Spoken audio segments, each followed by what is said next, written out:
اس کے متعلق ارشاد فرمایا کہ موت کے وقت انسان وہ کچھ دیکھ لے گا جس کا زندگی میں یقین نہیں کرتا تھا، لیکن وہ دوسروں کو بتا نہیں سکے گا۔ فرمایا کہ ہم تو تمہاری شہرت سے ویسے ہی قریب ہیں، یہ اور بات ہے کہ تم دیکھتے نہیں۔ پھر تینوں گروہوں کا ذکر فرمایا، اصحاب یمین کا، اور اس کے بعد مکذبین الضالین کا ذکر فرمایا، یعنی جو جھٹلایا کرتے تھے، اور مقربین کا بھی ذکر اسی میں ہے۔ فرمایا کہ جو مقربین ہیں انہیں تو خصوصی مقام حاصل ہوگا، اصحاب یمین جو ہیں وہ جنتوں میں ہوں گے، اور جو مکذبین جھٹلانے والے وہ ان کی مہمانی گرم پانی سے کھولتے ہوئے پانی سے کی جائے گی اور انہیں جہنم میں ڈالا جائے گا، اور یہ بات یقینی ہے، اس کا ہونا حق ہے۔ فسبح بسم ربک العظیم، بے شک آپ اپنے پروردگار کی تسبیح فرماتے رہیے۔ اس کے بعد سورہ حدید شروع ہوتی ہے، سبح للہ ما فی السماوات و ما فی الارض۔ اس سورت میں، یعنی سورت کا نام جو حدید رکھا گیا وہ لوہے کی مناسبت سے ہے، اور لوہا انسان کے لیے کتنا ضروری ہے، یعنی لوہا طاقت کی علامت ہے، قوت کی علامت ہے۔ اس میں چونکہ جہاد کا ذکر ہے اور جہاد کے لیے طاقت کا ہونا ضروری ہے، اور یہاں نہ صرف لوہے کی طاقت کا ذکر ہے بلکہ لوہے سے حاصل ہونے والے نفع کا بھی ذکر ہے۔ پھر فرمایا کہ لوگوں کو کیا ہو گیا ہے کہ وہ اللہ کے راہ میں جہاد کی خاطر خرچ نہیں کرتے، جب ان سے کچھ مطالبے کیے جاتے ہیں تو وہ ادھر ادھر ہٹتے ہیں۔ فرمایا کہ بخیل اور اللہ کے راہ میں خرچ کرنے والا برابر نہیں ہو سکتے۔ پھر فرمایا کون ہے جو اللہ کو یہ رقم یعنی بطور قرض دے کہ وہ اسے دگنی کر کے دے۔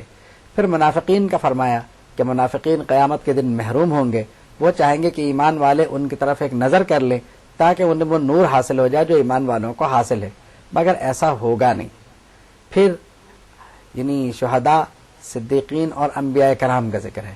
پھر اس کے بعد فرمایا گیا کہ تم یقین رکھو کہ یہ دنیا جو ہے یہ لہو و لعب ہے اور یہ دھوکے کی جگہ ہے، اس کی خوبصورتی، اس کا فخر اور اس میں مال و اولاد کی کثرت، یہ سب بیکار باتیں ہیں، یہ تو سب آزمائش کی باتیں ہیں۔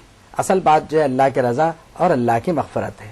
پھر فرمایا کہ انسان پر جو مصیبت نازل ہوتی ہے وہ اس کے اپنے اعمال کا معاملہ ہے۔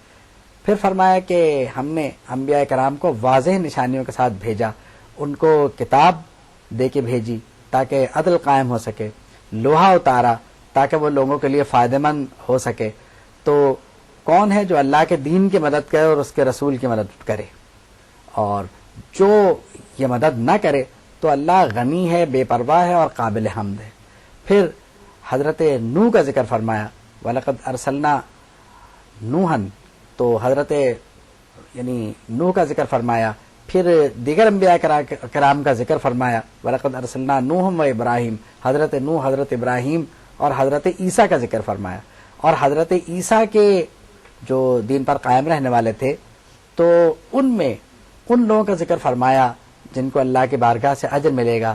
پھر اللہ نے انہیں مخاطب کر کے فرمایا کہ اے ایمان والو، ایمان لاؤ اللہ پر، اس کے رسول پر، اور وہ تمہیں دوہرا اجر عطا فرمائے گا، یعنی پہلے نبی پر ایمان رکھنے کا بھی اور یہ بھی، تمہارے گناہ بخش دے گا، وہ بخشنے والا مہربان ہے۔ اور اہل کتاب اس بات کا یقین رکھیں کہ وہ خود سے کچھ بھی حاصل نہیں کر سکتے، اللہ کا فضل یعنی اس کی دعوت پر عمل کے بغیر حاصل نہیں کر سکتے، اور فضل تو اللہ ہی کے دست قدرت میں ہے، جس کو چاہے عطا فرمائے۔ اللہ بہت بڑے فضل کا مالک ہے اور بہت بڑے فضل والا ہے۔ وآخر دعوانا ان الحمد للہ رب العالمین۔